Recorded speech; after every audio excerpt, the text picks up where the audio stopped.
এখানে আল্লাহ পাক নিজকে নিজে বললেন কি মাওলা। মাওলা মানে মালিক, মাওলা মানে বন্ধু, মাওলা মানে সহায়ক। এই কথা থেকে আমাদের আশেপাশে কিছু ভাইয়েরা আছেন যারা নিজকে নিজে আহলে হাদিস বলে পরিচয় দেন। ওনারা বলেন একমাত্র মাওলা বলা যাবে আল্লাহকে, আল্লাহ ছাড়া অন্য কাউকে বলা যাবে না। যেমন আমরা যারা দাওরায়ে হাদিস পাশ করে কিংবা টাইটেল পাশ করে এদেরকে বলি মাওলা না। না মানে আমাদের, আর মাওলা মানে মালিক, মাওলা মানে বন্ধু। তো অর্থ হয় আমাদের বন্ধু, আমাদের মালিক। তেমনিভাবে আল্লাহ রাসূল সাল্লাল্লাহু আলাইহি ওয়াসাল্লামের নাম আসলে আল্লাহুম্মা সাল্লি আলা সাইয়্যিদিনা ওয়া মাওলানা মুহাম্মদ। আহলে হাদিস ভাইয়েরা বলেন আল্লাহ ছাড়া অন্য কাউকে মাওলা বলা জায়েজ নেই, শিরক।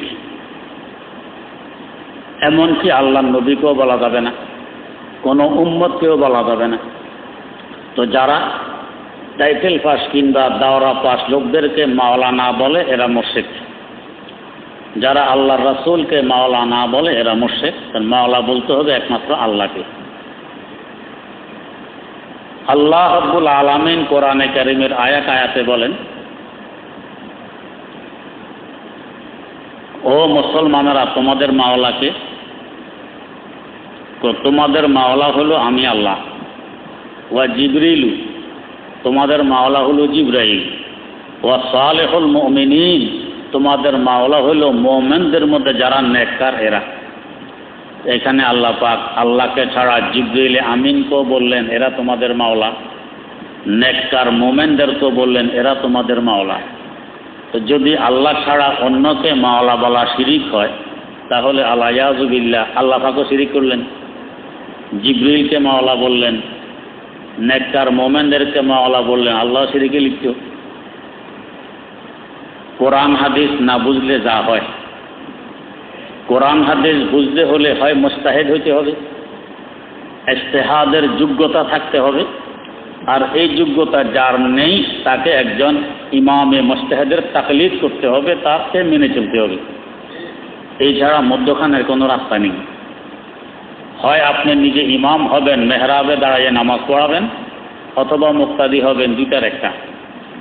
ইমাম হওয়ার যোগ্যতা রাখেন না, মুক্তাদিও হন না, বরং করেন কি ইমামকে দেন গালি আর মুক্তাদিকে নিয়ে করেন মারামারি। এই লোকটার অবস্থাটা কেমন তিনি বোঝেন তো? আহলে হাদিস ভাইদের দশা অনেকটা এরকম। মুস্তাহিদ হওয়ার যোগ্যতা নেই কিন্তু ইমাম মানেও না, বরং করে কি ইমামকে দেয় গালি। তো আবু হানিফা ইসলামের ক্ষতি করছে, আল-ইয়াযু বিল্লাহ। আর আবু হানিফার মুকাল্লিদদেরকে নিয়ে করে ঝগড়া।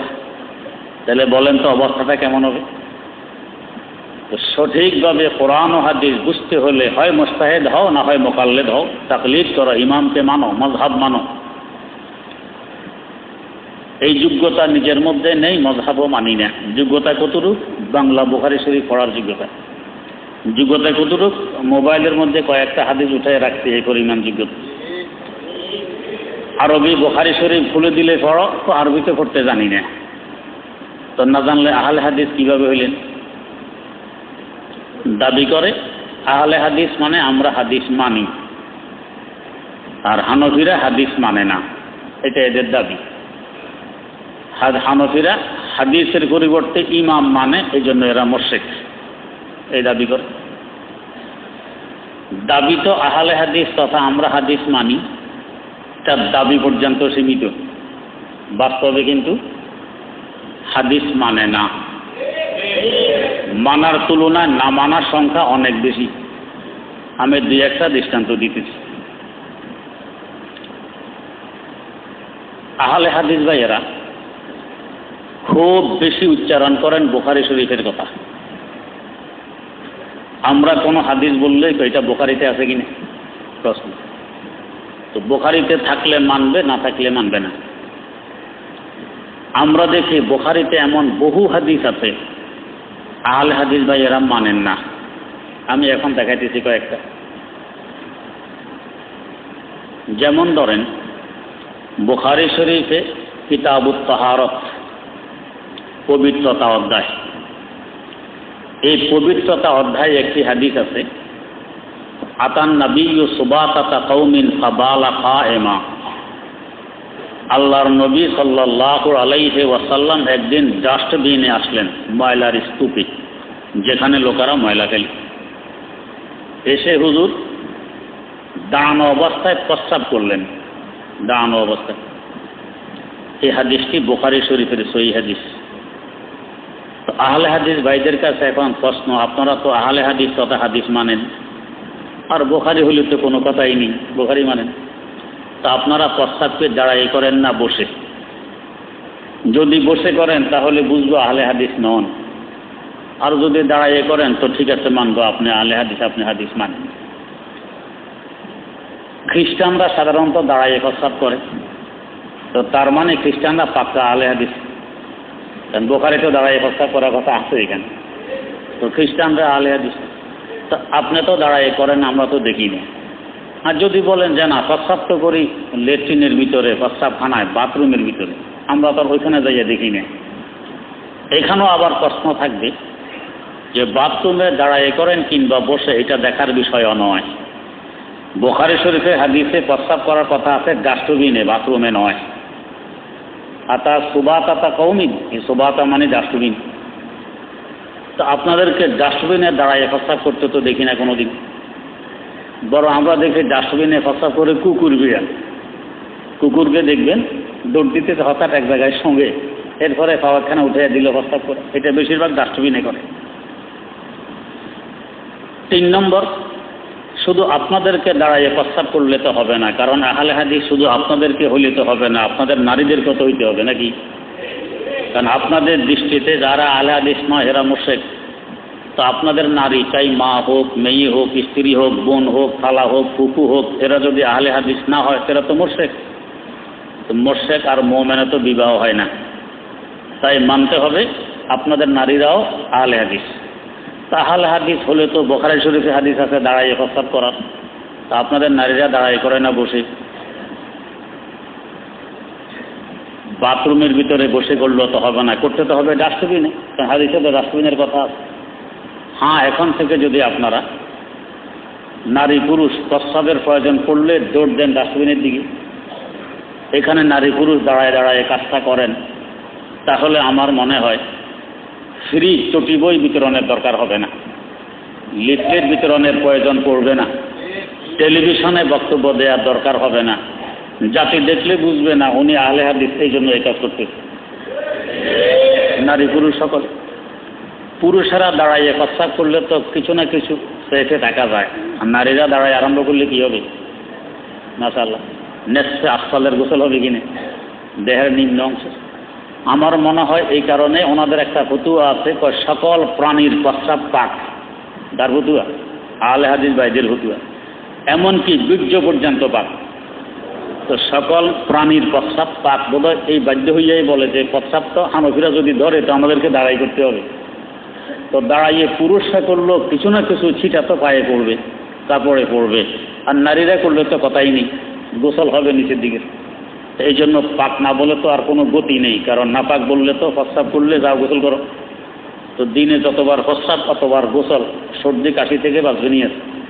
তো বাধ্য হয়ে বলে সকল প্রাণীর প্রস্রাব পাক। আহলে হাদিসের বাস্তব রূপ বলে আমরা আহলে হাদিস, হাদিস মানি। তো বুখারীতে হাদিসটিতেও আছে 224 নম্বর হাদিস, তাহারাত অধ্যায়ের, পবিত্রতা অধ্যায়ের। হাদিসটা তো মানলেন না। আচ্ছা, আসুন আরেকটা দৃষ্টান্ত। রুকু থেকে দাঁড়ানোর পরে সামি আল্লাহু লিমান হামিদার পরে কি পড়তে হবে এই ব্যাপারে বুখারীতে 5 প্রকারের হাদিস আছে। কয় প্রকারের? 5 প্রকারের হাদিস। 1 নম্বর, তো সামি আল্লাহু লিমান হামিদার পরে পড়বে রব্বানা লাকাল হামদ, 1, এই রওয়ায়াত বুখারীর। 2 নম্বর, রব্বানা ওয়ালাকাল হামদ, এটাও বুখারীর হাদিস। 3 নম্বর, আল্লাহুম্মা রব্বানা লাকাল হামদ, এটাও বুখারী শরীফের হাদিস। 4 নম্বর, আল্লাহুম্মা রব্বানা ওয়ালাকাল হামদ, বুখারী শরীফের হাদিস। 5 নম্বর, রব্বানা ওয়ালাকাল হামদ হামদান কাসীরান তাইয়িবান মুবারাকান ফীহ, এই 5 প্রকারের হাদিস শুধু বুখারী শরীফে আছে। আহলে হাদিস ভাইয়েরা দেখবেন এরা সামি আল্লাহু লিমান হামিদার পরে কি পড়ে, একটু জোরে সোরে পড়ে, যাতে আশেপাশে লোকেরা বোঝে যে উনি আহলে হাদিস, একটু জোরে পড়ে। ওনারা পড়েন রব্বানা ওয়ালাকাল হামদান কাসীরান তাইয়িবান মুবারাকান ফি, এটা পড়ে। পড়াতে পড়ে শুদ্ধ অশুদ্ধের চিন্তাও করে না, অন্যদেরকে শুনাইলে চলে, অন্যরা যাতে বোঝে আমি আহলে হাদিস, এটুকুই যথেষ্ট মনে করে। আমার পাশে এক ভদ্রলোক একদিন পড়তেছে, হাদিসের আওয়াজটা হলো রব্বানা ওয়ালাকাল হামদান কাসীরান তাইয়িবান মুবারাকান ফি। উনি পড়তেছেন রব্বানা ওয়ালাকাল হামদান কাসীরান তাইয়িবান মুবারাকান ফি, সোজা করে ফেলেছে। শুধু অন্যদেরকে বুঝায় আমি আহলে হাদিস, সঠিক হয় না বেঠিক হয় এটা বলাই দরকার নেই। আচ্ছা, এই 5 প্রকার রাওয়ায়াতের মধ্যে আহলে হাদিস ভাইয়েরা 5 নম্বরটা উপরে আমল করেন, রব্বানা ওয়ালাকাল হামদান কাসীরান তাইয়িবান মুবারাকান ফি। বাকি 4টার উপরে আমল করেন না। এই 4টা তো বুখারীর রাওয়ায়াত, তাহলে মানলেন একটা, ছাড়লেন 4টা, তো আহলে হাদিস হইলেন না তারেকে হাদিস হইলেন? আপনি তো হাদিস ছেড়ে দিলেন বেশি, ছাড়ার সংখ্যা বেশি, মানার সংখ্যা কম, এরপরও আপনি আহলে হাদিস। আর হানফিরা হাদিস মানে না। আর একটা দৃষ্টান্ত, আমরা নামাজে পুরুষদের কথা বলতেছি, কিভাবে দাঁড়াবো? হানাফি মাযহাবের নিয়ম হইল 2 পায়ের মধ্যখানে 4 আঙ্গুল পরিমাণ হাত করে দাঁড়াবে। যদি কারো দেখো মোটা হয় আরো বেশি ভাগ করলো না জায়েজ নয়, পারবেন। আহলে হাদিস ভাইদের দাঁড়ানো একটু ব্যতিক্রম, ওনারা 2 পায়ের মধ্যখানে ফাঁক রাখেন একটু বেশি, বেশি তো বেশি, এই পরিমাণ বেশি যেটাকে আমাদের গ্রাম্য ভাষায় বলে সেগাইয়ে দাঁড়ানো। ওনারা ওনারা ওনারা সেগাইয়ে দাঁড়ান। যদি জিজ্ঞেস করা হয় ভাই নামাজে সেগাইলেন কেন, তো জবাব দেয় হাদিসের উপর আমল করতেছে, হাদিসে আছে। হাদিসটা কি আমি পড়তেছি, আপনারা শুনুন। বুখারী শরীফের হাদিস, আন নু'মান ইবনে বাশীর রাদিয়াল্লাহু তাআলা আনহু قال قال رسول الله صلى الله عليه وسلم لا تسبن صفوفكم أو لا يخالفن الله بين وجوهكم। এটুকু হলো হাদিসের ইবারত। অর্থ কি? হযরত নু'মান ইবনে বাশীর রাদিয়াল্লাহু তাআলা আনহু বলেন, রাসূলুল্লাহ সাল্লাল্লাহু আলাইহি ওয়াসাল্লামের ইরশাদ ফরমান, তোমরা খুব গুরুত্বের সাথে সব সোজা করবে। লা তুসাউবুন্না, ওলামায়ে কেরাম বুঝবেন শুরুতে তাকিদের জন্য আরবিতে লাম ব্যবহার হয়, কেন লা তুসাউবুন্না লাম ব্যবহার, শেষে আবার নুনের উপরে তাসদীদ, এটাও তাকিদের জন্য গুরুত্ব বোঝানোর জন্য ব্যবহার হয়। তো হুজুর এখানে 2বার গুরুত্ব বুঝাইলেন, প্রথমে লাম লা তুসাব, এরপরে আবার তাসদীদ ওয়ালা নুন লা তুসাউবুন্না, ডবল তাকিদ। শুধু গুরুত্ব নয়, খুব গুরুত্ব, খুব গুরুত্বের সাথে সব সোজা করবে। যদি সব সোজা না করো, আঁকা বাঁকা দাঁড়াও, কেউ সামনে কেউ পিছনে, আও লা ইউখালিফান্নাল্লাহু বাইনা ওয়াজুহিকুম, আল্লাহ পাক তোমাদের অন্তরকে বেঁকা বানাই দিবেন। দুজনের মত মিলবে না, শুধু মতানৈক্য আর মতানৈক্য, ঝগড়া ফাসাদ হিংসা বিদ্রুপ সৃষ্টি হবে। সব সোজা করো। এই হাদিসটি ইমাম বুখারী রহমতুল্লাহ আলাইহি উল্লেখ করেছেন সব সোজা করার অধ্যায়ে, বাবু তাসফিয়াতিস সুফুফ। তাসফিয়া মানে সোজা করা, সুফুফ হলো সফের বহু বচন, সব সোজা করার অধ্যায়। তাহলে ইমাম বুখারীও বুঝতেছেন হাদিসটি হলো সব সোজা করার ব্যাপারে, শেখানোর জন্য নয়। আল্লাহ রাসূলও বলতেছেন সব সোজা করো, শেখানোর কথা হাদিসে নেই। এরপরে হযরত নু'মান ইবনে বাশীর নিজে বলতেছেন, এখন রাসূলের কথা নয়, রাসূলের কথা এতটুকু শেষ যা বলছি। সাহাবী নিজে বলতেছেন কি, সুম্মা রাআইতু রাজুলান ইউযিকু মানকাবাহু বিমানকাবি সাহিবিহি ওয়া রুকবাতাহু বিরুকবাতি সাহিবিহি ওয়া কাবাহু বিকাবি সাহিবিহি। এতটুক সাহাবীর কথা। কি কথা? তো সব সোজা করার গুরুত্বের উপর হুজুর যে হাদিস বললেন, এই হাদিস শোনার পরে আমরা দেখেছি আমাদের সাথী ভাইদেরকে একজন আরেকজনের কাঁধের সাথে কাঁধ বরাবর করে দাঁড়াইতো, হাঁটুর সাথে হাঁটু বরাবর করে দাঁড়াইতো, টাকনুর সাথে টাকনু বরাবর করে দাঁড়াইতো। এখান থেকে আহলে হাদিস ভাইয়েরা ফাইসি কি পাইছেন? টাকনুর সাথে টাকনু বরাবর করার কথা আছে, এই বরাবর অনুবাদ হলো ও হানফি মাযহাবওয়ালারা আপনাদের। এখানে ইউলজিকুর অর্থ হলো মিলানো, ইউলজিকুর আবেদনিক অর্থ কিন্তু মিলানো, এটা ঠিক। তবে এখানে হাদিসটি আবেদনিক অর্থে ব্যবহার হয়নি। কেন হয়নি একটু পরে বলতেছি। পারিভাষিক অর্থে ব্যবহার হয়েছে। পারিভাষিক অর্থ হলো বরাবর করা, মিলানো নয়। তো ওনারা মিলানোর অর্থ করে বলেন এই তো টাকনুর সাথে টাকনু মিলাইতে হলে সাগাইতে হবে, না সাগাইলে তো মিলবে না। আমাদের প্রশ্ন, এখানে সাহাবীর 3টি অঙ্গের কথা উল্লেখ করছেন। 1 নম্বরে কাঁধ, 2 নম্বরে হাঁটু, 3 নম্বরে টাকনু। তো 3 নম্বর মিলানোর জন্য এত পেরেশান হইয়া সাগাইলেন। 1 নম্বরের কাঁধ, এটা মিলানোর জন্য কি করা লাগবে? যদি টাকনু মিলানোর জন্য সাগাইতে হয় তো কাঁধ মিলানোর জন্য তো শুইতে হবে। কীভাবে শুইতে হবে?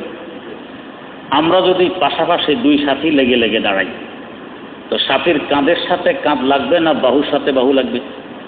বাহুর সাথে বাহু লাগবে, কারণ কাঁধ তো একটু ভিতরের দিকে চাপানো থাকে, কাঁধ লাগবে না। কাঁধ যদি আমরা মিলাইতে যাই তাহলে আমাকে আমার সাথীর দিকে ঝুঁকতে হবে, সাথীকে আমার দিকে ঝুঁকতে হবে। তো দুজনে ঝুঁকে দুজনের কাঁধ মিলাইলাম। দুজনে মিলাইলে হবে না, সফে যত মুসল্লি আছে সবার কাঁধ মিলাইতে হবে, সবার মিলাইতে হবে। তাহলে আমার ডানে যিনি আছেন, আমি যদি তার কাঁধের সাথে কাঁধ মিলাইতে যাই তো আমাকে ডান দিকে ঝুঁকতে হবে। ডান দিকে ঝুঁকলে তো বামের মুসল্লির কাঁধের সাথে কাঁধ মিলবে না, আর বাম দিকে ঝুঁকলে ডানের মুসল্লির কাঁধের সাথে কাঁধ মিলবে না। তাহলে এবারে মিলানোর কি বুদ্ধি? তাহলে আমি তো বাম দিকে ঝুঁকে রইলাম, আর আমার ডানে যিনি তিনি একটু বেশি ঝুঁকলে আমার কাঁধের সাথে কাঁধটা মিলবে, আর ওনার ডানে যিনি তাকে আরো একটু বেশি ঝুঁকতে হবে। এইভাবে বেশির মাত্রা বাড়তে বাড়তে সফের শেষ মাথায় যে মুসল্লি, এই ব্যাপারে শোয়া লাগবে না, একটু উপরে উঠে শুয়ে গেলে তার কান আমার কাঁধের সাথে মিলবে, যা তো মিলবে না। তো তাই আমার প্রশ্ন, টাকটুর সাথে টাকনু মিলার জন্য চাগাইলেন, কাঁধের সাথে কাঁধ মিলার জন্য তো শুইলেন না। এই অঙ্গের কি দোষ? এটা কেন মিলাইলেন না? বরং আমরা যে 4 আঙ্গুল ফাঁক করে দাঁড়াই, এতে আমার আর আমের পার্শ্ববর্তী উভয় সাথীর কাঁধের দূরত্ব কম। আর সেগানোর কারণে সবাই যদি সেগাইয়া দাঁড়ান তো মুসল্লিদের কাঁধের মধ্যখানে দূরত্ব বাড়ে না কমে? বাড়ে, অনেক বাড়ে। যত সেগাইবেন তত বাড়বে। তো তাহলে আপনাদের অনুবাদ অনুযায়ী হুজুর কাঁধ মিলানোর কথা বলতেছেন, আপনারা ফাঁক আরও বাড়াইতেছেন। হাদিসের উপরে আমল হলো না হাদিস ছেড়ে দেওয়া হইল?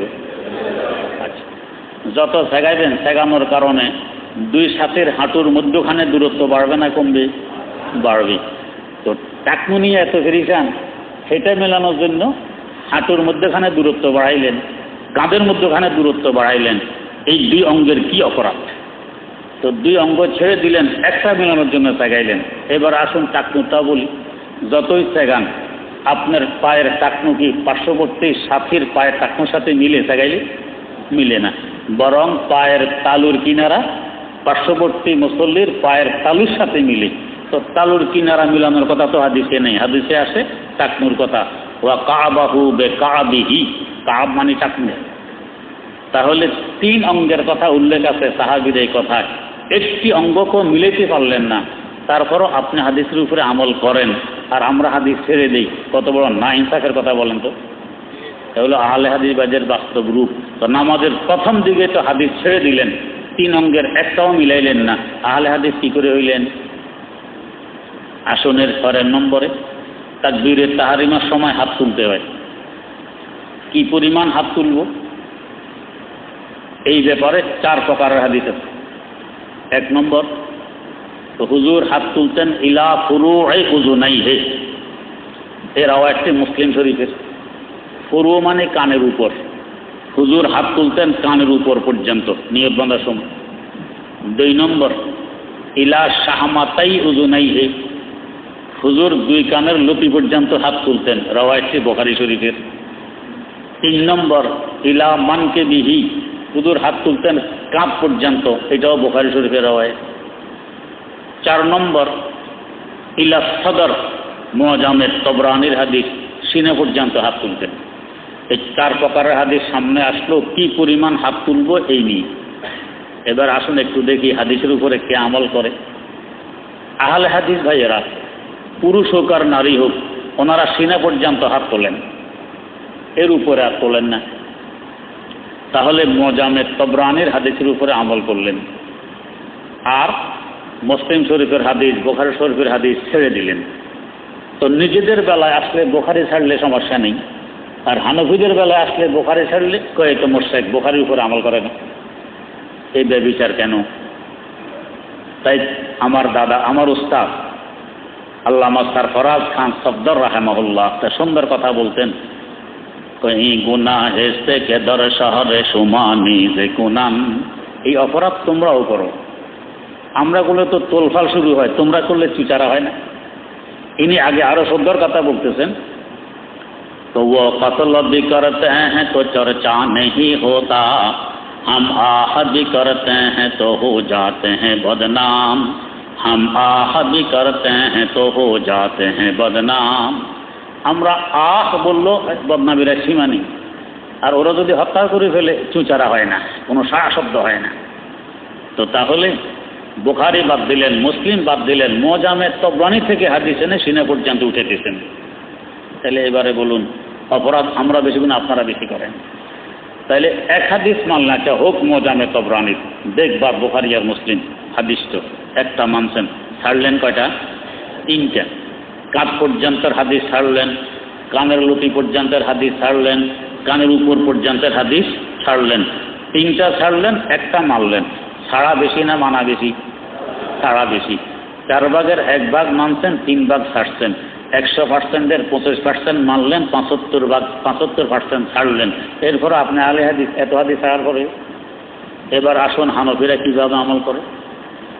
হানফিরা বলেন সবগুলো নবীর হাদিস, চাই বুখারীতে হোক আর মুসলিমে হোক আর মোজামে তবরানিতে হোক, একটিও ছাড়া যাবে না।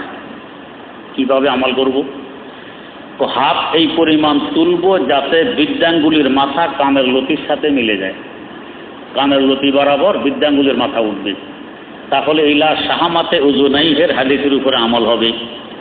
অটোমেটিক অন্য আঙ্গুল উঠে যাবে কানের উপর পর্যন্ত, তাহলে ইলা ফুরুয়ে উযুনাইহে হাদিসের উপরে আমল হবে।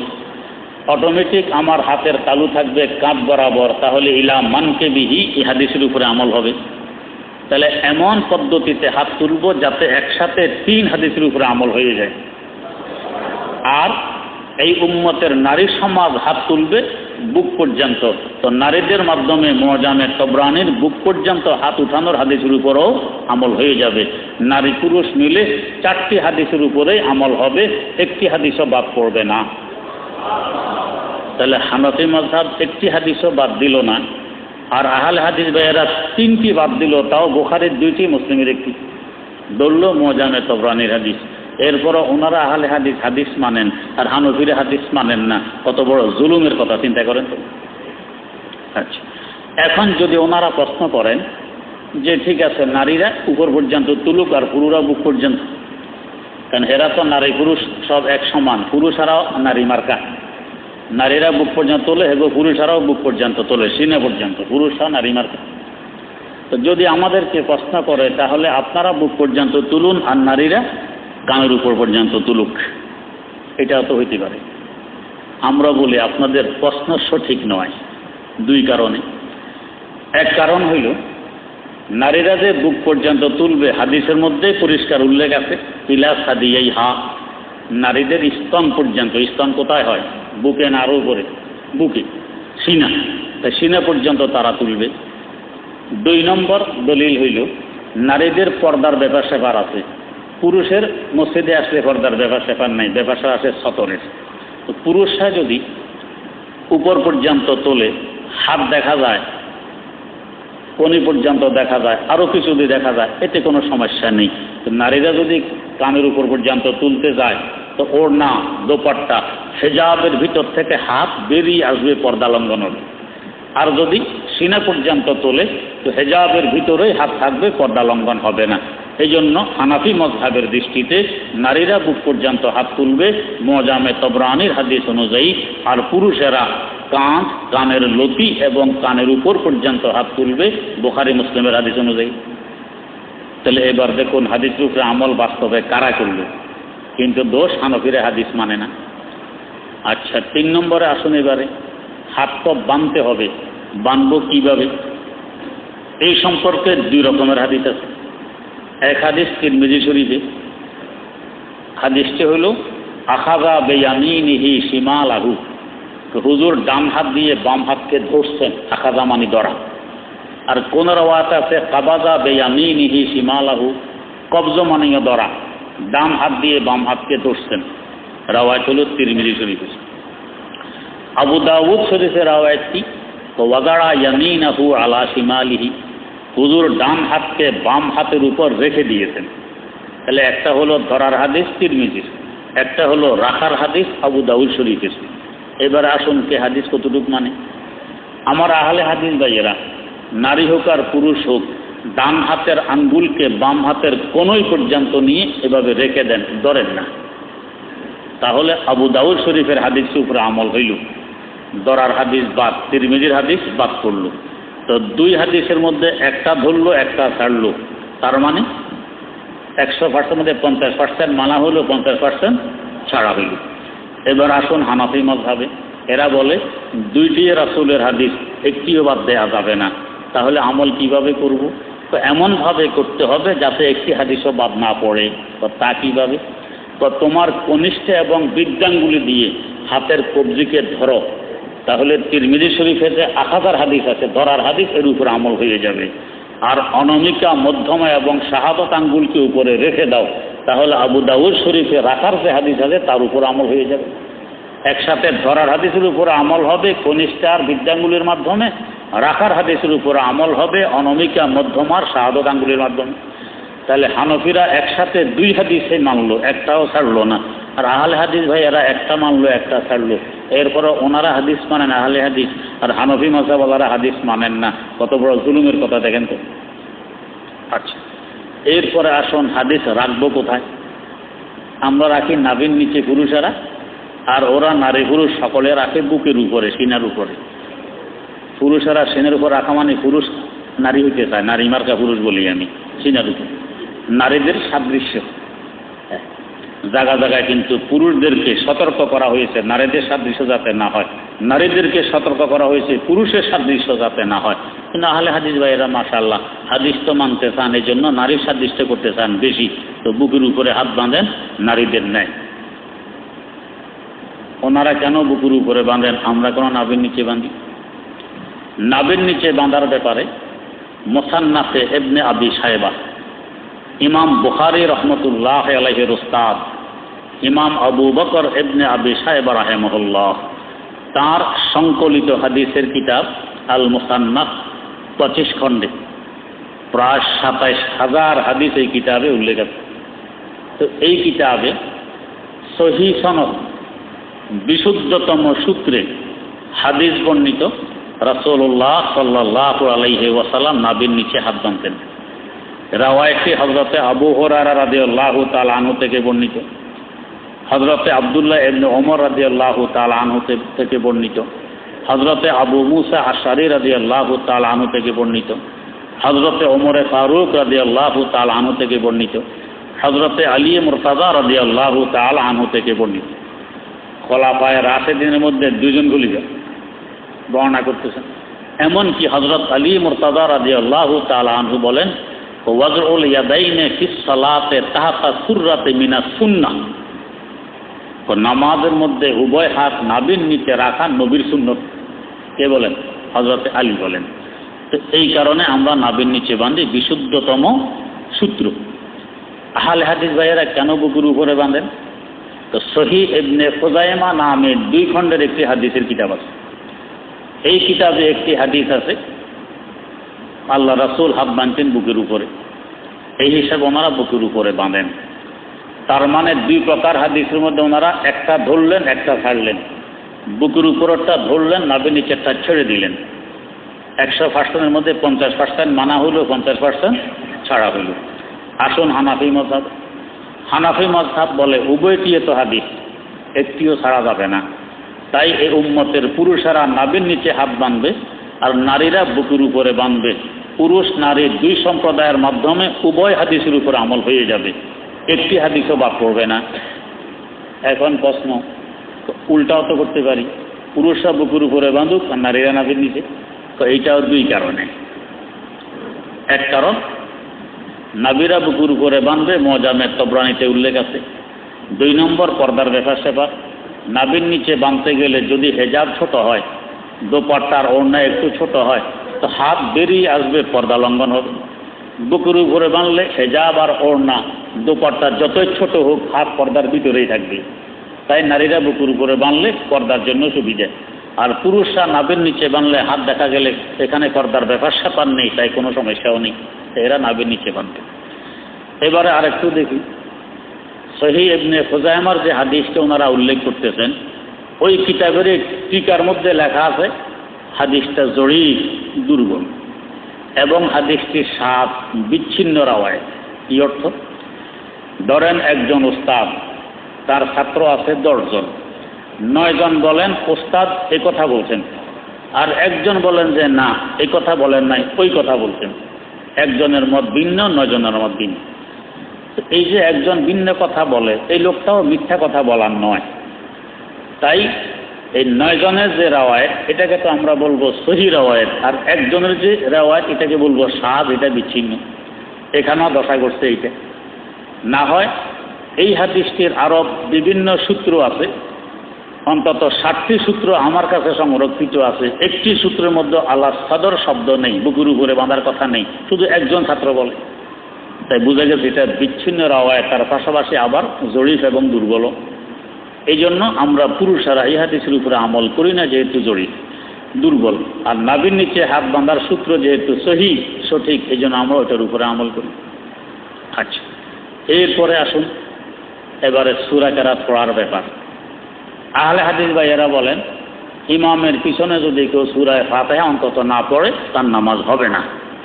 আর আমরা বলি সূরা কেরাত পড়বে না, চুপচাপ দাঁড়িয়ে থাকবি। ওনারা কেন পড়েন এবং না পড়লে হবে না বলেন, আর আমরা কেন বলি পড়বে না, চুপচাপ দাঁড়িয়ে থাকবি? আমরা বলি আল্লাহ রাব্বুল আলামিন কোরআনে কারিমে বলতেছেন কি,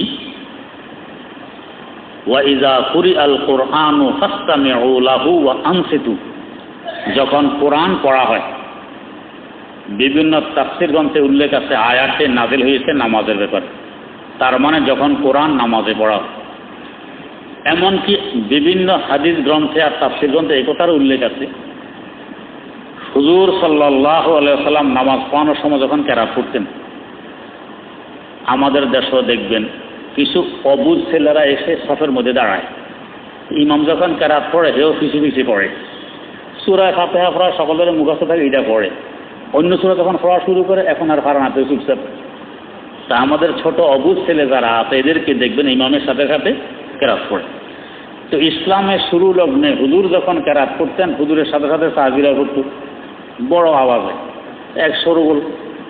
এরপরে আয়াত নাযিল হলো, খবরদার ইযা কুরিআল কোরআন, যখন কোরআন পড়া হবে, ফাসতামিউ লাহু, কান পেতে শুনবা, পড়া টড়া যাবে না। ও আনসিতু, চুপ থাকবা, কিছু বলতে পারবা না, চুপচাপ। দুনিয়ার কথাও নাই, কোরআন পড়াও নাই, সব নেই। কিসে বলে? কোরআন বলে, আয়াতে বলে। ওয়া ইযা কুরিআল কোরআন, যখন কোরআন পড়া হবে, ফাসতামিউ লাহু, কান পেতে শুনবা। কান পেতে শুনতে হলে চুপ থাকা লাগে না, কথা বলতে বলতে শুনলো কান পেতে শোনা বলা হয়? কান পেতে শোনা এটা কখন বলা হয়? আমি নিজে বকবক করতেছি, আপনার শুনেতেছেন, এটাকে কান পেতে শোনা বলা হয়? বরং যে শুনেতে চায়, কোনো ওস্তাদ যদি কোনো কথা শুনেতে চায়, ছাত্রদেরকে বলে কান পেতে শোনো, তো ছাত্ররা কথাবার্তা বলতেছে, ওস্তাদ কি বলবে? চুপ, হ্যাঁ বলতেছি কান পেতে শোনো, তুমি কথা বলো। থেকে হুজুর শুনি তো, আপনার আওয়াজ তো আসতেছে আমার কান, আমি তো শুনি। তো এটাকে কান পেতে শোনা বলা হয় না। তো কান পেতে শোনা বলা হয় কখন? যখন চুপ একাগ্রতার সাথে শুধু ওই দিকে ধ্যান খেয়াল নিয়ে শুনি, এটাকে বলে কান পেতে শোনা। আল্লাহ বলতেছেন ফাসতামিউ লাহু, কান পেতে শোনো। ফাসতামিউ বাবে ইস্তিফাল, ওলামায়ে কেরাম বোঝেন মুবালাগা, খুব ভালো করে কান পেতে শোনো। এটুক কথার দ্বারাও কিন্তু চুপ থাকা বুঝে আসে, যে চুপ থাকো, না হলে তো কান পেতে শোনা হয় না। কিন্তু আমার আল্লাহ তো জানেন যে এক সময় একটা সম্প্রদায় মাথা চাড়া দিতে পারে, বরং দিবে। এরা বলবে যে না, ইমামের পেছনে কেরাত করতে হবে। আল্লাহ পাক তাই আরেকটা শব্দ বাড়ায় দিলেন, কি ও আনসিতু। আনসিতু মানে চুপ থাকো, শুধু শুনলেও হবে না, চুপ থেকে শুনতে হবে। কোরআন শোনা গেলেও চুপ থাকবে, শোনা না গেলেও চুপ থাকবে, এটা কোরআনের কথা। তাই কোরআনের এই আয়াতের কারণে আমরা চুপ থাকি, আমরা পড়ি না। এখন আহলে হাদিস ভাই এরা আমরা তো হাদিস মানি, কোরআন মানা হোক আর না হোক এটা তো দেখার বিষয় নয়। এই জন্য হাদিস মানতে গিয়ে কোরআন বাদ করতেছে, কয় করুক, তারপরে আমরা তো আহলে হাদিস, আমরা তো আহলে কোরআন নই। এক লোক সবসময় পাগড়ি মাথা দেওয়ার অভ্যাস, আর সাধারণত বাথরুমে ল্যাট্রিনে যাওয়ার সময় খালি মাথায় যাওয়া মাকরু, মাথায় টুপি বা অন্য কিছু রেখে যাওয়ার হুকুম, খালি মাথা যাওয়া নিষেধ মাকরু। তো এই বেচারা টুপি কিংবা পাগড়ি মাথায় দিয়েই সবসময় বাথরুমে যায়। আজকে বাথরুমে এমন ব্যাগ, পাগড়ি বাঁধতে বাঁধতে কাপড় চোপড় নষ্ট হবে, বড় মুশকিল। তো দিছে দৌড় দিয়ে ঢুকছে ল্যাট্রিনের ভিতরে। ঢুকার পরে পাহাড়ে সারা জীবন পাগড়ি মাথা দিয়ে এই কাজটা করলাম, আজকে পাগড়ি ছাড়া কেমন লাগে। পরে বুদ্ধি আসছে, কি বুদ্ধি? তো আমি তো এখন ল্যাট্রিনের ভিতরে, আমাকে তো কেউ দেখে না, লুঙ্গি খুলে পাগড়ি বাঁধে ফেলি, তাইলে তো অসুবিধা নেই, পাগড়ির উপরে আমল তো হইল, এটা সুন্নত। তো সুন্নতের উপর আমল করতে গিয়ে লুঙ্গি খুলে পাগড়ি বাঁধছে, পাগড়ি বেঁধে ল্যাট্রিনের কাজকর্ম সব সারছে। অন্য দিনের ন্যায় দেখালে বেরিয়ে চলে আসছে। মানুষ দেখে যে কি ব্যাপার, এই বেটার মাথার মধ্যে পাগড়ি, হেদিক সব খালি, হেদিক করে তুমি কি করতেছ? তো সুন্নতের উপর আমল করছে। তো সুন্নতের উপর আমল করতে গিয়ে ফরজ দিয়ে শেষ। আরেক বেটা মেসওয়াক কিনছে, মেসওয়াক করা সুন্নত ছিল, একটু লম্বা বেশি, এখন এক বিঘত পরিমাণ রেখে বাকিটা কেটে ফেলে দিলে মন চায় না, পয়সা দিয়ে কিনছি, পয়সা দিয়ে কিনলে আবার কেটে ফেলে দিই কীভাবে? কিছু মানুষ আছে, ওই এক সাথে ছিল, নাম ছিল সাইফুল ভাই, জুতা কিনতে গেছে বাজারে। তো জুতা কিনতে গিয়ে দেখে যে জুতা তার পায়ের সাথে ফিট হয় এইটাও 16 টাকা, আর আরও বড় আছে 1 ইঞ্চি পরিমাণ বড়, তো এইটাও 16 টাকা। এখন এ দেখলো যে 16 টাকা দিয়ে ছোটো জুতা কেন কিনতাম, বড়টাই কিনি, হ্যাঁ ঠকতাম কেন? তো বড় জুতা কিনে আনছে 16 টাকা দিয়ে। এখন শীতকাল, কুয়াশা, রাস্তা দিয়ে হাঁটতেছে আর জুতা পিছন দিয়ে বাড়ি খায় মুড়ার সাথে। এই কুয়াশার কাদা মাদা সব টুপি পর্যন্ত সব উঠছে, পুরা পিঠ আর টুপি সব কাদা। ওই সাইফুল ভাই তোমার এই অবস্থা কেন? কয় না আমি ঠকি নেই। ঠকি নেই মানে? তো ছোটো জুতার 16 টাকা, বড় জুতার 16 টাকা, তো কেন ছোটোটা কিনতাম, বড়টা কিনতাম? হ্যাঁ, তো এখন এই বেচারা এক বিগত থেকে মেসারটা একটু লম্বা, এখন কেটে ফেলে দিলে তো পয়সা কিছু গেল, কথা কাটার দরকার নেই, এমনি ব্যবহার করি, এটা ক্ষয় হইতে হইতে এক বিগত হবে তো। আচ্ছা, তো এখন মেসাক করে মেসাক রাখছে যে পুরোটা তো যাবে ঢুকে না, মেসাক বড় তো মাথা বেরিয়ে গেছে। নামাজে নিয়ত বাঁধছে, পাশে আরেক লোক লুঙ্গি পরিহিত অবস্থায় নামাজ পড়তেছে। এই বেচারা সেজদায় হে তো দাঁড়ানো, পার্শ্ববর্তী লুঙ্গি পরিহিত মুসল্লি দাঁড়ানো, মেসা কলা গেছে সেজদায়। উঠার সময় আল্লাহর মসজিদ, মেসাকের মাথা তার লুঙ্গির কাছা দিয়ে ঢুকছে ভিতরে। যখন দাঁড়াইছে পুরা লুঙ্গি নিয়েই তো দাঁড়াইছে। এই বেটা সতর খুলে গেলে নামাজ হয়? নামাজ তো ভেঙে যায়। নামাজ ভেঙে নিয়ে তুমি কি করতেছো? তো আমি সুন্নতের উপর আমল করছি। তো সুন্নতের উপর আমল তো করছো, তোমার সুন্নতের গুতায় যে আমার ফরজ শেষ। তো এখন আহলে হাদিস ভাই এরা, আমরা হাদিস মানি, হাদিস মানতে গিয়ে কোরআন ছেড়ে দিয়েছে, তো আমরা হাদিস মানি। এটা হলো হাদিস মানার কথা। আচ্ছা, হাদিস যে মানে হাদিসটা কি একটু শোনেন। বুখারী শরীফের হাদিস কি? লা সালাতা লিমান লাম ইয়াকরা বিফাতিহাতিল কিতাব। লা সালাতা শব্দে শব্দে একটু শোনেন। লা সালাতা নামাজ নেই, নামাজ হয় না, ইল্লা তবে লিমান লাম ইয়াকরা যে ব্যক্তি পড়বে না বিফাতিহাতিল কিতাব, কিতাবের ফাতিহা মানে সূরা ফাতিহা, তার নামাজ নেই। এই হাদিস দিয়ে বলে তো এই তো পাইছি সূরা ফাতিহা ছাড়া নামাজ নেই, নামাজ হয় না, রাসূল বলছেন। আচ্ছা, একটু খেয়াল করেন, যারা ইমামের পিছনে নামাজ পড়ে এদেরকে মুক্তাদি বলে কিনে? একজন হয় ইমাম, বাকিরা মুক্তাদি। তো এই হাদিসের মধ্যে মুক্তাদি শব্দ আছে। লা সালাতা লিমান লাম ইয়াকরা বিফাতিহাতিল কিতাব, অন্তত মুক্তাদি শব্দ এটা আরবিতে, এটা তো বোঝেন। তো এই যে আমি পড়লাম হাদিসটি বুখারীর, লা সালাতা লিমান লাম ইয়াকরা বিফাতিহাতিল কিতাব, এই হাদিসে কি মুক্তাদি শব্দ আছে? নেই। তাহলে আপনারা আহলে হাদিস ভাইয়েরা মুক্তাদি শব্দ নিজের পক্ষ থেকে যোগ দিয়া এখন বলেন মুক্তাদিকেও ফাতিহা পড়তে হবে, না হয় নামাজ হবে না। আপনাকে যোগ দেওয়ার অধিকার দিল কে? আপনি না আহলে হাদিস, আপনি হাদিস মানেন, তো নিজের পক্ষ থেকে মুক্তাদি যোগ দিলেন, হাদিস মানা হইল না হাদিসে যোগ দেওয়া হইল? বিয়োগ দিয়েছেন কোরআন আর নিজের পক্ষ থেকে যোগ দিয়েছেন হাদিসের মধ্যে, আপনি আহলে হাদিস। কত সুন্দর কথা। এবারে আসুন, তাহলে এটা তো বুখারীর হাদিস, নবী হাদিসটা কার ব্যাপারে বলছেন? মুক্তাদি শব্দ এখানে নেই, এখানে বলছেন ইমামের ব্যাপারে বা একা একা যে নামাজ পড়ে তার ব্যাপারে। সূরা ফাতিহা ইমাম না পড়লে নামাজ হবে না, একা যে নামাজ পড়ে সে না পড়লে নামাজ হবে না। এখন প্রশ্ন, এই হাদিসে তো ইমামের কথা উল্লেখ নেই, একা একা যে নামাজ পড়বে তার কথা উল্লেখ নেই। আমরা মুক্তাদি শব্দ যোগ দিলে আমাদের দোষ, আপনারা যে ইমাম আর একা একা নামাজ পড়ানোওয়ালা যোগ দিলেন, এটা দোষ হবে না? এটা তো প্রশ্ন আছে।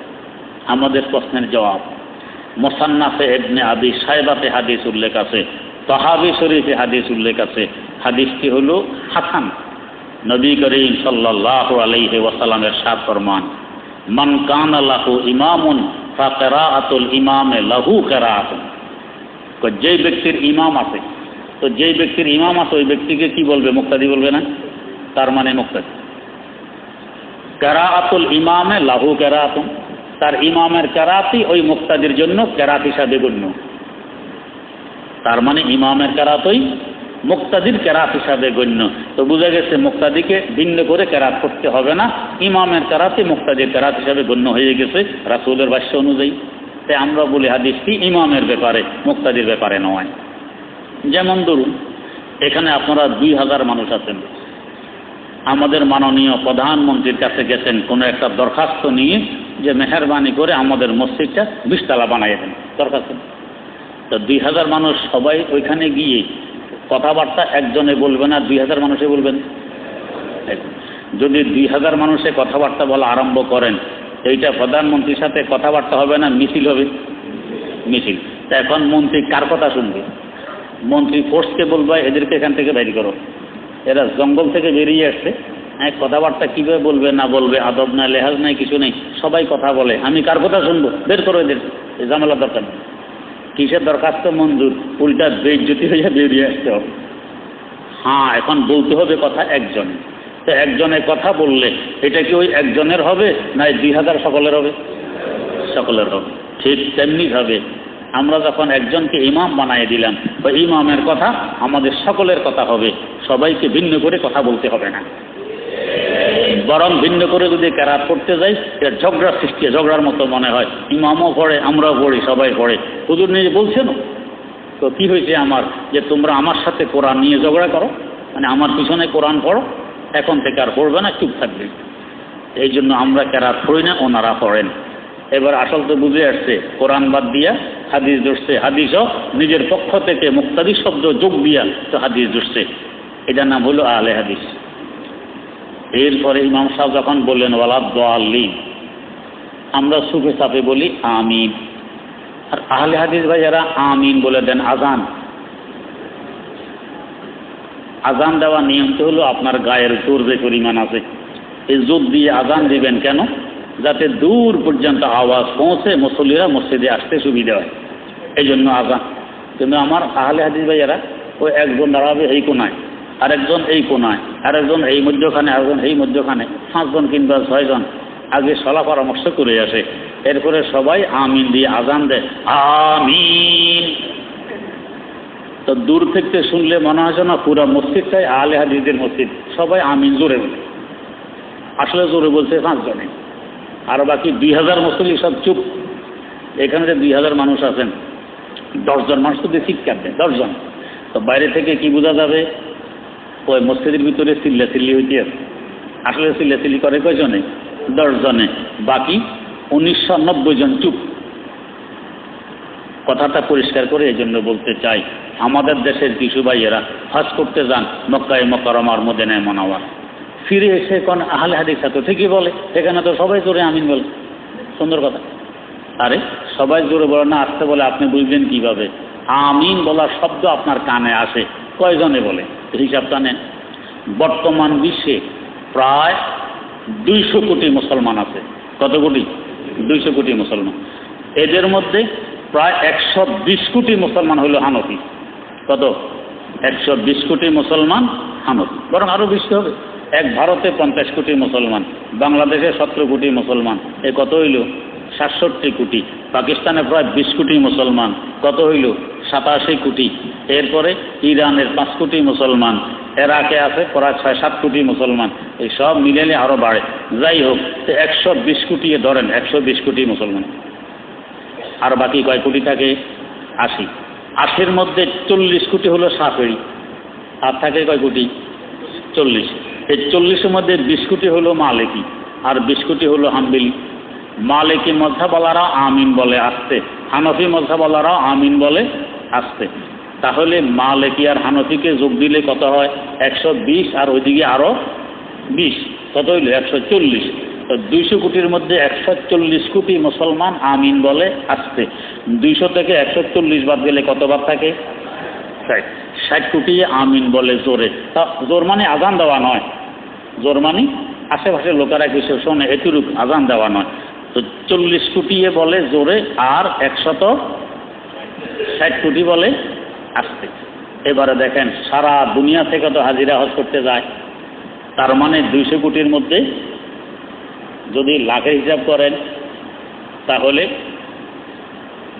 160 কোটির জায়গায় লাখ বানান কত হবে? 1,60,000 হবে কি?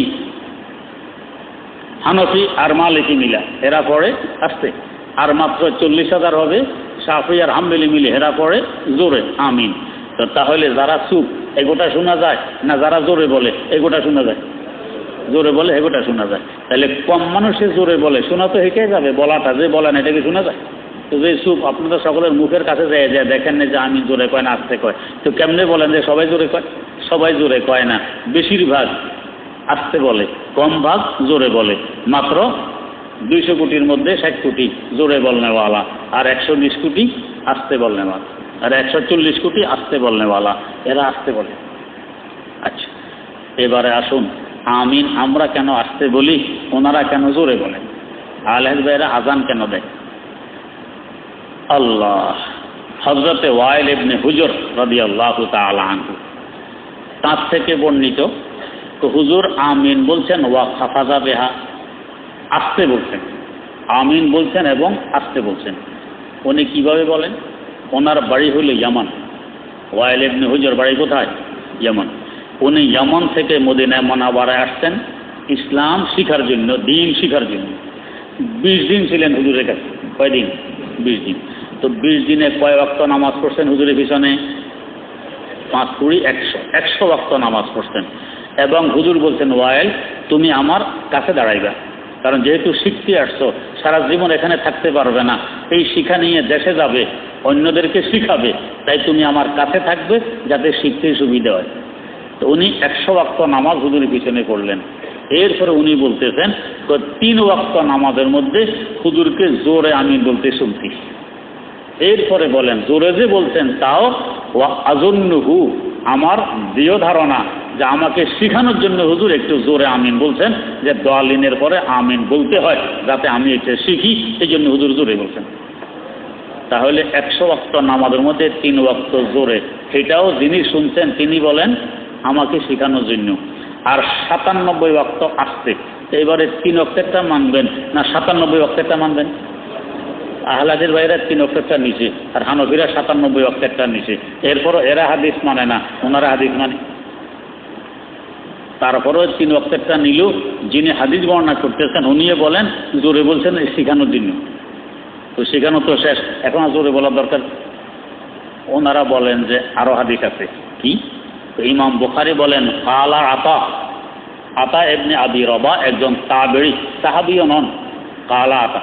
তাও এই তাবেঈর সাথে ইমাম বুখারী কোন দেখা সাক্ষাৎ হয়নি, কারণ ইমাম বুখারী তাবেঈ নন, আরো পরে। সূত্র কি উল্লেখ নেই। বুখারী শরীফের হাদিসগুলো 2 ধরনের।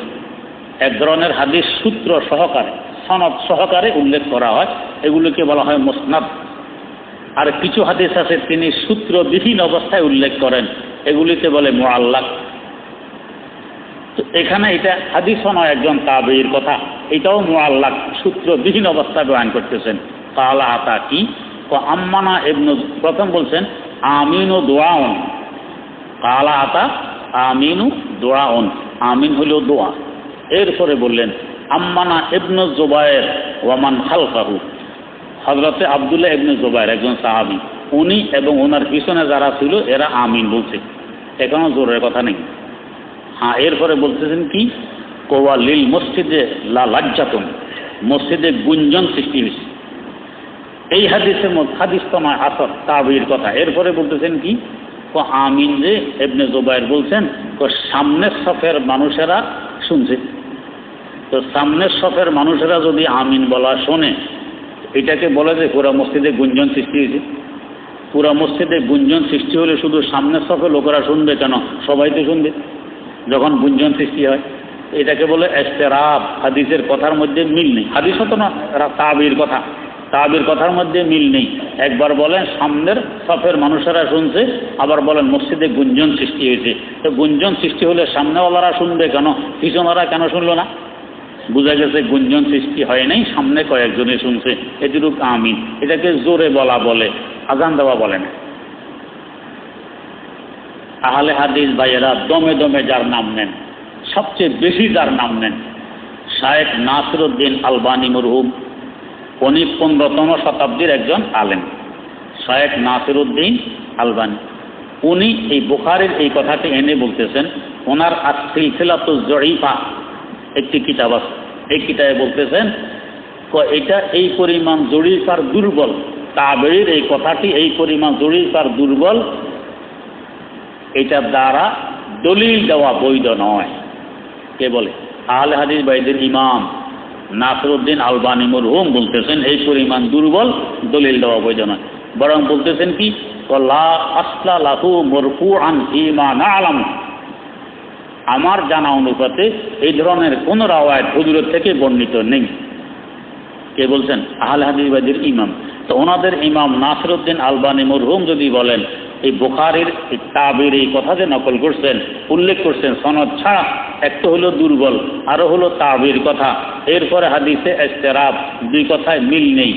এত সমস্যার পরেও আহলে হাদিস ভাইয়েরা আমিন জোরে বলতেছেন, আমিন দিয়ে দেন আজান। এমনকি এরকম ধরা পড়ছে নোয়াখালী এক লোক আমিন হঠাৎ জোরে, রিক্সাওয়ালা, তো ভাই তুমি এত জোরে আমিন বললা, আগে তো শুনি নেই। ভাই আমাকে 5,000 টাকা দিছি এক সপ্তাহ আমিন জোরে বলার জন্য, এক সপ্তাহ পরে আর জোরে বলবো না, 5,000 টাকা। আর একবারে হঠাৎ যখন জোরে আমিন বলে উঠছে, ফার্স্টের লোকে মনে করছে এরে দুষ্টি বুঝি জিনে না, শিক্ষা দিল কেন, নামাজ ছেড়ে ধরছে এরে আমরা করে, ভাই তোমার কি হয়েছে কি হয়েছে? কয় না আমি সুন্নতের উপরে আমল করছি। তো সুন্নতের আমলে হেরো ফরজ শেষ, এরও ফরজ শেষ, দুইজনের নামাজ বরবাদ করে দিল সুন্নতের উপরে আমল। তা আমিন দিয়ে আজান দেওয়া নাই, বেশির থেকে বেশি তাবির এই কথায় একটু জোরে বলা আছে। তাও বলছে হুজুরের থেকে যে রাওয়ায়াত ওয়াইল ইবনে হুজুর করতেছেন, হুজুরেই বলছেন, মুক্তাদিরা জোরে বলছেন, এরকম কোনো কথাবার্তা সহিহ হাদিসে বর্ণিত নেই। এবং আমিন জোরে বলার কথা বুখারী শরীফের মুসনাদ হাদিসে বর্ণিত নেই, একজন তাবির কথা আছে। তাইলে বুখারী দমে দমে আমিন জোরে বলতে হবে, এটাও বুখারী সূত্র সহকারে কোনো হাদিসে উল্লেখ নেই। আর ওনাদের ইমাম শায়েখ নাসিরউদ্দিন আলবানী মরহুম উনি বলতেছেন এটা দলিলযোগ্য নয়। এরপরে উনি বলতেছেন যে যেহেতু আতা বর্ণনা করতেছেন আমিন ও দোয়াউন, আমিন হইল দোয়া।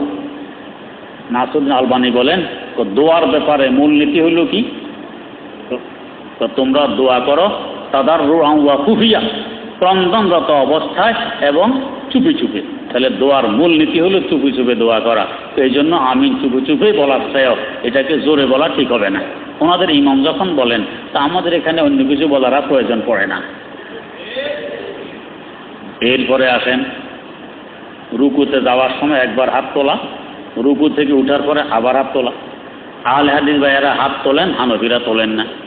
ওনারা কেন তোলেন, হানফিরা কেন তোলেন না? ওনারা তোলেন তো হযরতে আব্দুল্লাহ ইবনে ওমর রাদিয়াল্লাহু তাআলা আনহু থেকে হাদিস বর্ণিত, নবী করিম সাল্লাল্লাহু আলাইহি ওয়াসাল্লাম রুকুতে যাওয়ার সময় হাত তুলতেন। আর আমরা কেন তুলি না? হযরতে আব্দুল্লাহ ইবনে মাসউদ রাদিয়াল্লাহু তাআলা আনহু থেকে হাদিস বর্ণিত, আল্লাহ রাসূল রুকুতে যাওয়ার সময় হাত তুলতেন না, শুধু তাকবীরে তাহরিমার সময় তুলতেন আর কোথাও তুলতেন না। তো দুই আব্দুল্লাহ দুই রকম হাদিস। আমরা আব্দুল্লাহ ইবনে মাসউদ রাদিয়াল্লাহু তাআলা আনহুর হাদিসের উপরে আমল করে হাত তুলি না, ওনারা আব্দুল্লাহ ইবনে ওমর রাদিয়াল্লাহু আনহুমার হাদিসের উপরে আমল করে হাত তোলেন। একটা মানলেন, একটা ছাড়লেন। এবার আসুন একটু গভীরতায় যাই। হযরতে আব্দুল্লাহ ইবনে ওমর রাদিয়াল্লাহু তাআলা আনহুর প্রসিদ্ধতম ছাত্র ইমামুত তাফসীর ইমাম মুজাহিদ রাহিমাহুল্লাহ, তাফসীরের কিতাব খুললে দেখবেন ওনার নাম কত বেশি আছে। কালা মুজাহিদ কাজা ওয়া কাজা। ইমাম মুজাহিদ বলতেছেন মুআত্তা ইমাম মালিকের মধ্যে কথাটি উল্লেখ আছে, তো আমি আমার ওস্তাদ আব্দুল্লাহ ইবনে ওমরের কাছে ছিলাম দীর্ঘ 10 বছর। কতদিন? 10 বছর। তো 10 বছরে ওনাকে একদিনও রুকুতে যাইতে হাত তুলতে দেখিনি।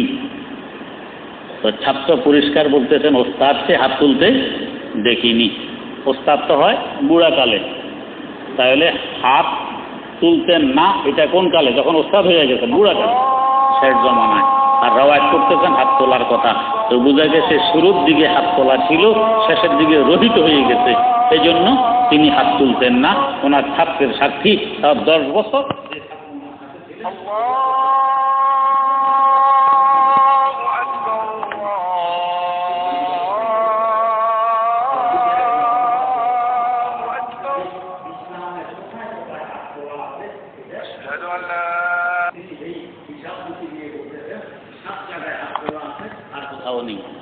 এই 7 জায়গার হিসাব দিতে গিয়ে বলতেছেন তাকবীরে তাহরিমার সময় আছে, সফা পাহাড়ে উঠে আছে, মারোয়া পাহাড়ে আছে, কালো পাথরে চুমো দেওয়ার সময় আছে, শয়তানকে কঙ্কর মারার পরে হাত তুলে দোয়া করার কথা আছে, আর আপার ময়দানে হাত তোলার কথা আছে। তো এই 7 জায়গা উনি 7 জায়গায় হিসাব দিতে গিয়ে ঈদাইন 2 ঈদের নামাজে আছে, 7 জায়গায় হিসাব দিতে গিয়ে রুকুর কথা উল্লেখ করেননি। তাহলে বোঝা গেছে এটা রহিত হয়ে গেছে, এই জন্য এখন আর এই কথা উল্লেখ করেননি। 3 নম্বর দলিল, ইমাম বুখারী রহমতুল্লাহ আলাইহির সংকলিত আরেকটি হাদিসের কিতাব আছে, নাম হইল জুযউ রাফাইল ইয়াদাইন। এই কিতাব যেই সূত্রে রুকুর সময় হাত উঠানোর কথা উল্লেখ আছে আব্দুল্লাহ ইবনে ওমর থেকে, ওই সূত্রে সিজদার সময় হাত উঠানোর কথা উল্লেখ আছে আব্দুল্লাহ ইবনে ওমর থেকে। আহলে হাদিস ভাইদের কাছে প্রশ্ন, একই সূত্র ইমাম বুখারী বর্ণনা করতেছেন সিজদার সময় হাত উঠানোর কথা আছে, আপনারা কেন সিজদার সময় হাত তোলেন না? হাত তোলান ছাড়া সিজদা যান। আমরা বলি ফামা হুয়া জওয়াবুকুম ফিস সিজদা ফাহুয়া জওয়াবুনা ফির রুকু। সিজদার সময় হাত না উঠানোর যেই জবাব দিবেন, রুকুর সময়ও না উঠানোর আমরা সেই জবাব দিব। তার মানে সিজদার সময় এক সময় হাত উঠানো ছিল, এমনকি সালামের সময় হাত উঠানো ছিল, এগুলো সব রহিত হয়ে গেছে, রুকুর সময়ও রহিত হয়ে গেছে, আছে একমাত্র তাহরিমার সময়। তা আমরা তাহরিমার সময় হাত তুলি, বাকি রুকুর সময় তুলি না। ওনার রুকুর সময় তোলেন ও রহিত হাদিস নিয়ে। এটা হলো আহলে হাদিসের বাস্তব স্বরূপ, রহিত হাদিস নিয়ে হাত তোলে। এইভাবে ভাই বলতে গেলে তো রাত শেষ হবে, একটা একটা করে বলতে গেলে। বিশেষ করে সামনে যে রমজানের মোবারক আসতেছে, দেখবেন কি তামাশা, এই লিফলেট বিতরণ করবে, চটি বই ফ্রি বিতরণ করবে, তারাবি নামাজ 8 টাকা, এই 20 টাকা নেই। ভাই প্রশ্ন, বেনামাজের কাছে কোনোদিন এই ফ্রি বই নিয়ে গেছিলেন যে ভাই নামাজ না পড়া কবিরা গুনাহ, নামাজ না পড়লে ফাসেক হয়, আসেন নামাজ পড়ি, এরকম ফ্রি বই তো বেনামাজের কাছে কখনো নিয়ে যান নাই। নামাজের কাছে কেন ফ্রি বই নিয়ে আসতেছেন যে তারাবি 8 টাকা 20 টাকা নয়? একটা কমন সেন্সের কথা বলতেছি, হাদিস তো আছে। আপনি এখান থেকে গুলিস্তান যাবেন, জিজ্ঞেস করছেন ভাই গুলিস্তানের ভাড়া কত? এক ভাই বললেন 8 টাকা। আর এক ভাইকে জিজ্ঞেস করছেন গুলিস্তান যাওয়ার ভাড়া কত? উনি বললেন 20 টাকা। এখন আপনি ঘর থেকে বের হওয়ার সময় পকেটে 8 টাকা নিয়ে বের হবেন না 20 টাকা নিয়ে? কারণ যদি বাস্তবে ভাড়া 20 টাকাই হয়, তো 8 টাকা নিয়ে বের হলে গুলিস্তান যেতে পারবেন না। বরং রিক্সা কিনবে, হেঁটে যে 1 নম্বর পর্যন্ত গেছেন এটাও যাবে বেহুদা, রিক্সা ভাড়াটাও লস, আর হেঁটে গেলে এই শ্রমটা বেকার। আবার ফিরে আসতে হবে গড়ে, কারণ 12 টাকার টান অভাব, যেতে পারলেন। হ্যাঁ, 20 টাকা নিয়ে বের হইলে যদি ভাড়া 20 টাকা হয় গুলিস্তান যেতে পারবেন, যদি ভাড়া 8 টাকা হয় তাও যেতে পারবেন। 8 টাকা ভাড়া যাবে, 12 টাকা পকেটে থাকবে উদ্বৃত্ত, কোনো সমস্যা নেই। কমন সেন্স তো এই কথা বল। এবারে আসুন, নামাজ বেহেশতের চাবি কিনে, নামাজ হলো বেহেশতের চাবি, মানে বেহেশতের ভাড়া। এই ভাড়া ছাড়া বেহেশতে ঢুকে যাবে না। কাউন্টার হলো আসর মাঠ। রওনা করছেন বেহেশতের দিকে, আল্লাহ পাক এই ভাড়া দিয়ে দাও। তো ভাড়া কি? ভাড়া নামাজ আনছো নি? কয় যে আনছি। তো তারাবিও তো নামাজ আনছো? কয় যে আনছি। কত রাকাত আনছো? তো আল্লাহ আনছে 8 টাকা। আল্লাহ পাক যদি বলেন আমার দৃষ্টিতে 20 টাকা ছিল, আমার রাসূলের দৃষ্টিতে 20 টাকা ছিল, 8 টাকা আনছো, বাকি 12 রাকাত কই? এটা তো আনি নেই। তার মানে ভাড়ার অভাব, ভাড়া পুরো আনতে পারো নাই। তো এখন তো এদিকে যাওয়া যাবে না, এদিকে যাও। বাম দিকে কি? ডান দিকে না জান্নাত, এদিকে তো বন্ধ, ভাড়ার অভাব, ভাড়া পুরা নাই, তো এদিকে যাও। আর আমরা হানফিরা 20 টাকা নিয়ে গেলে আল্লাহ পাক যদি বলেন 8 টাকা আনলেও তো চলতো, তা আল্লাহ নাও 8 টাকা তারাবির বিনিময়ে 12টা, আমার নকল থাকবে 12 রাকাত, অসুবিধা আছে? তাহলে কমন সেন্স হতে এই কথা বলে যে 20 টাকা বড়, 8 টাকা ধরলে বিপদের সম্মুখীন হইতে হবে, সম্ভাবনা আছে। 2 নম্বর কথা, আমাদের হানফি মযহাবের দৃষ্টিতে কয়েকটি নফল বাদ দিয়ে বাকি নফল নামাজ জমাতে পড়া মাকরুহে তাহরিমি, জমাতে পড়া কি মাকরুহে তাহরিমি। আর আহলে হাদিস ভাইদের দৃষ্টিতে নফল জমাতে পড়া বৈধ, মাকরুহে তাহরিমি নয়। তো আপনাদের দৃষ্টিতে যদি বাস্তবে তরাবে 8 টাকাতে হইয়া থাকে, বাকি 12 রাকাত নফল জমাতে পড়লে আপনাদের ফতোয়া অনুযায়ী বৈধ, অবৈধ কোনো কাজ তো কেউ করতেছে না। তো এখানে লিস্টেড বিতরণের, চটি বই ফ্রি বিতরণের দরকারটা কেন করছে? বুঝে গেছে এখানে কোনো কিন্তু আছে না, এত মাথা ব্যথা কেন? আপনাদের ফতোয়ার দৃষ্টিতে অবৈধ কাজ তো সে করতেছে না, আর বাকি 12 রাকাত নফল জমাতে পড়তেছে, আপনাদের ফতোয়ার দৃষ্টিতে অবৈধ তো না অবৈধ কাজ, এত মাথা ব্যথা কেন? এতে বোঝা গেছে এখানে কোনো কিন্তু আছে। যেই হাদিস দিয়ে দলিল দিতে যান তারাবি নামাজ 8 টাকা, বুখারী শরীফে উল্লেখ আছে, এই হাদিসের মধ্যে তারাবি শব্দের কথা উল্লেখ নেই। 2 নম্বর কথা, এই হাদিসের মধ্যে একসাথে 4 রাকাতের কথা উল্লেখ আছে, এক সালামে 4 রাকাত। তো আহলে হাদিস ভাইদের কাছে আমার প্রশ্ন, আপনারা তারাবি এক সালামে 4 রাকাত পড়েন না 2 রাকাত? আপনারা 2 রাকাত পড়েন, তো যে হাদিস দিয়ে 8 টাকাতের দলিল দেন, এই হাদিসে তো এক সালামে 4 রাকাতের কথা, 4 রাকাত কেন এক সালামে পড়েন না? 2 নম্বর কথা, এই হাদিসের মধ্যে রমজান এবং রমজানের বাইরে বাকি 11 মাসের কথাও আছে। তো যদি এটা তারাবির হাদিসে হয় তাহলে তারাবি তো রমজানও করতে হবে, রমজানের বাইরে বাকি 11 মাসও করতে হবে, অর্থাৎ 12 মাস তারাবি করতে হবে। ও আহলে হাদিস ভাইয়েরা, শুধু রমজানে কেন পড়েন, বাকি 11 মাসে কি দোষ করলো? হাদিসে তো ফি রমজান ওয়া ফি গায়রিহি, রমজানের বাইরে 11 মাসের কথা উল্লেখ আছে, যে হাদিস দিয়ে দলিল দেন। 3 নম্বর কথা, এই হাদিসের মধ্যে শুরু রাত্রে পড়ার কথাও উল্লেখ নেই, শেষ রাত্রে পড়ার কথা উল্লেখ নেই। আপনার শুরু রাত্রে কেন পড়েন? হাদিস দেখান। 4 নম্বর কথা, যে হাদিস দিয়ে তারাবি 8 টাকাতের দলিল দেন, এই হাদিসের মধ্যে বিতির 3 রাকাতের কথা উল্লেখ আছে, আপনারা বিতির 1 রাকাত কেন পড়েন? তো যে হাদিস দিয়ে দলিল দিতেছেন এই হাদিসের বিপরীত কত জায়গায় করলেন। হাদিসে আছে 4 রাকাত একসাথে, পড়েন 2 রাকাত। হাদিসে আছে রমজানের বাইরে 11 মাসও করতে হবে, পড়েন শুধু রমজানে। এবং হাদিসের মধ্যে জমাতের কথাও নেই, আপনারা পড়েন জমাতে। হাদিসের মধ্যে বিতির 3 রাকাতের কথা এই হাদিসে আছে, পড়েন 1 রাকাত। তো এত খেলাফ করতেছেন, হাদিসের বিপরীত করতেছেন, এরপর আপনারা আহলে হাদিস মাশাআল্লাহ, আর হানফিরা আহলে হাদিস হতে পারে না। আসলে মানার জিনিস হলো সুন্নত, এই জন্য হানফিদের নাম কি? আহলুস সুন্নত। নবী সুন্নত মানতে বলে গেছেন, আলাইকুম বিসুন্নতি, আমার সুন্নতকে আঁকড়িয়ে ধরো। নবী বলে গেছেন, তারাকতু ফীকুম আমরাইন লাম তাদিল্লু মা তামাসসাকতুম বিহিমা কিতাবাল্লাহি ওয়া সুন্নাতা রাসূলি। 2 বস্তু রেখে গেলাম তোমাদের কাছে, একটা আল্লাহর কিতাব কোরআন, আর একটা আমি নবীর সুন্নত। এই দুটো আঁকড়িয়ে ধরলে কখনো প্রশ্ন হবে না। তো নবী বলছেন সুন্নত মানতে, আমরা কই না সুন্নত তো মানবো না, মানবো হাদিস। তো নবীর কথা মানলাম না অমান্য বললাম? অমান্য। এরপর আমি বড় নবীর কাছের মানুষ, আর হানফিরা মোশরিক দূরের মানুষ, কত বড় বেবিচারের কথা চিন্তা করো। এই হলো আহলে হাদিসদের বাস্তব রূপ। আল্লাহ পাক সহি বুঝার তৌফিক দান করুন। সুবহানাল্লাহি ওয়া বিহামদি, সুবহানাকাল্লাহুম্মা ওয়া বিহামদিক, আশহাদু আল্লা ইলাহা ইল্লা আনতা, আস্তাগফিরুকা ওয়া আতুবু ইলাইক। আযানে তো সময় গেছে না ভাই? সময়টা